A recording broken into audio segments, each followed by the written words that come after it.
Hello and welcome to Your Questions Answered with Father Gruner. I'm John Veneri. In this program, we take the questions that you send us via email. Father Gruner answers them and we talk about them, and continue to send them to us, please. Questions.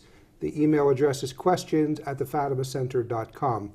Our viewers also might be interested to know that these videos are now being broadcast in Italy as well, and they're translated, they're dubbed into Italian. And now we're starting getting questions from Italy. And here is one, but don't worry, I'll read it in English. It reads, why did Mary give 1960 as the date for revealing the third secret?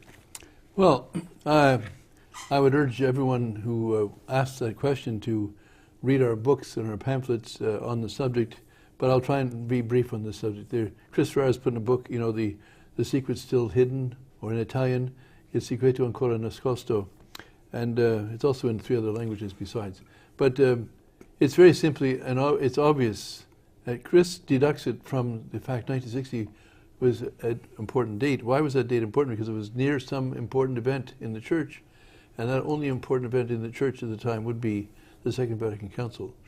We have the testimony of a German priest who tells us that Cardinal Ratzinger, when he was Cardinal Ratzinger, before he became Pope Benedict, told him that the third secret speaks explicitly of the council. Mm-hmm. It says that, and I think it's almost a direct quote, and I don't have the words in memory, but it's something like telling them that there will come, if they're not careful, there will come an evil council.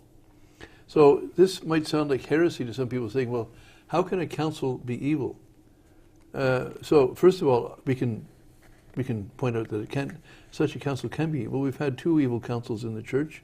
One was the Second Council of, it'll come to me, Constance, I think it is, and the Second Vatican Council. You have to watch out for the second councils. Yeah, the terrible twos. The terrible twos. So, and the reason, first of all, without sort of getting upset about the word, there will come an evil council, the word evil, strictly speaking, means the lack of something that should be there. So the concept of evil, we have the concept of evil in, say, physical evil. If a man is blind, he suffers a physical evil. It doesn't mean that he is evil, but it does mean that he's suffering a lack of something that should be there. And so, we don't call a stone blind, because we know that a stone, a thing that you pick up off the street, is made by God not to see. So a stone is sightless; it doesn't see, but it's not called blind. It's not lacking something that should be part of its nature. That's right. Yeah. And so what is it? How can we call a council evil? Well, we have, in fact, the example of, I think it's Pope Pius VI, if I'm not mistaken, in 1794, spoke of the Synod of Pistoia as evil. And why did he call it evil? He called the Synod of Pistoia, which is a smaller council, but a council of local bishops and people near Pistoia in Italy, evil because its documents were confusing and unclear. And what was before the Synod of Pistoia clear to the people up there, after the Synod of Pistoia, because it was so badly worded, the people were confused. Mm-hmm. So that is, we have church teaching, this is by a pope, calling a Synod of Pistoia evil because it produced documents that were evil. That is, the documents lacked something that should be there for church documents. And what is that thing they lacked? Clarity. I think we can say, after 50 years, this year is the 50th anniversary of the close of the Second Vatican Council, that whatever position you take, whatever, shall we say, however adjective we put in front of your name as Catholic, we can all agree that everyone doesn't agree with what they mean. Yeah. And that's because the documents themselves are unclear. And the very fact, too, that Pope Benedict would say that out of the council there came, he uses the word hermeneutic, but I'll use the word interpretation, that there is interpretation of rupture that comes out of the council, and he was pushing for what he calls an interpretation of continuity and reform, and even that didn't live up to the to the demands of the oath against modernism. But the fact that he is talking like that shows that these council documents are not clear by themselves. Yeah. That they've been a source of confusion, and they've divided Catholics, they've divided families, they've divided priests and rectories, they've divided religious houses, religious orders. Religious orders. It's needs to be said that Vatican II bills itself, the people who love Vatican II bill itself as the Great Council of Unity, and it is the greatest source of disunity of modern times. In the church. In the church. Yeah, So, when they talk about unity, they're talking about so-called unity with non-Catholics. But the first unity that should be there is the one holy Catholic and Apostolic Church. It should be united. And of course, in its essence, it is. But in its peripheries, like and these, because of the confusion, people are disunited and ununited, and even accusing the other person of not being faithful. yes, and yeah, so forth. but Catholics who adhere to what the Church always taught, they're called schismatics, they're called reactionaries, they're called all these nasty names for just living the same faith that was taught and lived by Padre Pio. And taught by the saints 100 years before him, and so forth. So, but getting back to Our Lady of Fatima, her pinpointing 1960, and for what I know, Sister Lucy had said that Our Lady said it will be clearer. Yes, but Sister Lucy was asked by a researcher writer at the time in the 40s, why 1960?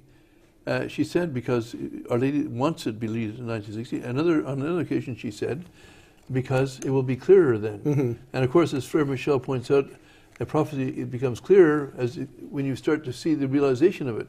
Well, in 1960, the Second Vatican Council had already been called for, and obviously 2 years later, the commission that was commissioned to prepare the documents, all their work was thrown out by the so-called new experts. I mean, it was done with John 23rd's approval, but at the end of the day, they started from scratch. They spent 3 years preparing for it. Then they had nothing. They had no agenda. So here they're making things up as they go, basically. So it was a formula for disaster.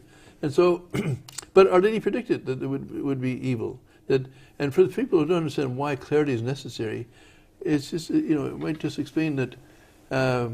I've hired more than 16 lawyers in my lifetimes. If you're going to stand up for the truth, then some people are going to fight you.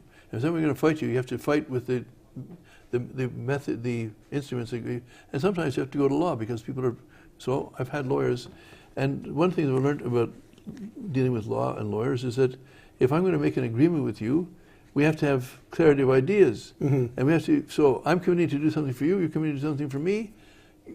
We have to be truly in mind what you're agreeing to me and what I'm agreeing to, and that's what lawyers draw up contracts. So if the contract is clear, then everyone knows whose duties are whose to whom. But if the contract is messy or ambiguous, then there's grounds for fighting. So a contract that's not clear is an evil contract. And a council document, which is supposed to be giving the foundation for people to understand each other and know where the positions are, if it's not clear, then it's grounds for fighting, which is what we're seeing. And it's the opposite of what is truly pastoral. Yes.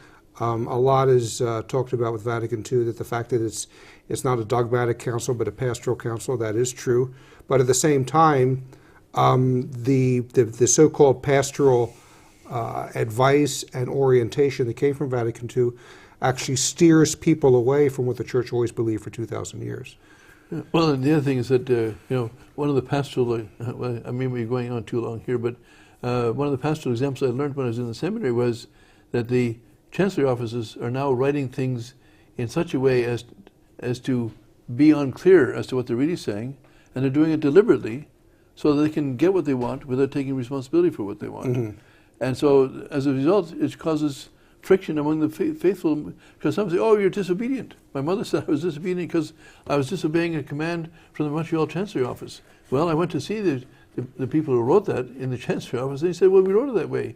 We want to give the impression that you have an order, but we didn't want to give the order, so we wrote it that way. Well, I was no orders given. I wasn't being disobedient.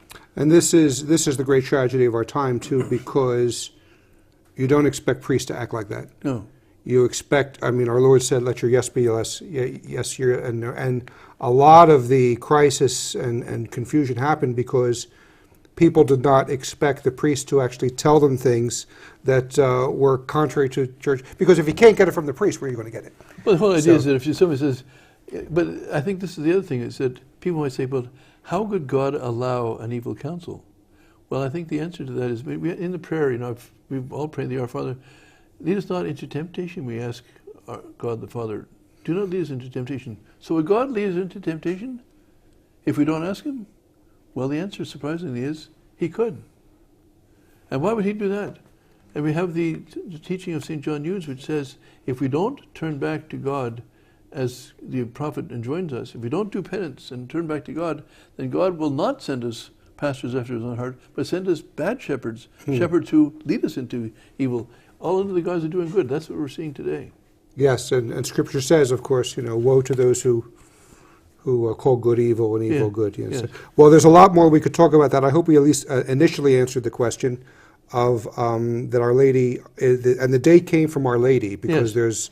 there's people who try to say, well, Our Lady never asked for 1960. No, but it's in fact, very clear that she asked for 1960 in fact, for the in time to Lucy's be handwriting, released. by the express order of Our Lady, Lucy wrote that in her handwriting on 2 separate envelopes for the 2 different texts. She wrote on the envelope, by the express order of Our Lady, this is not to be opened before 1960. But it was by express order of Our Lady. That was, the 1960 was not Lucy's idea, it was the Blessed Virgin herself.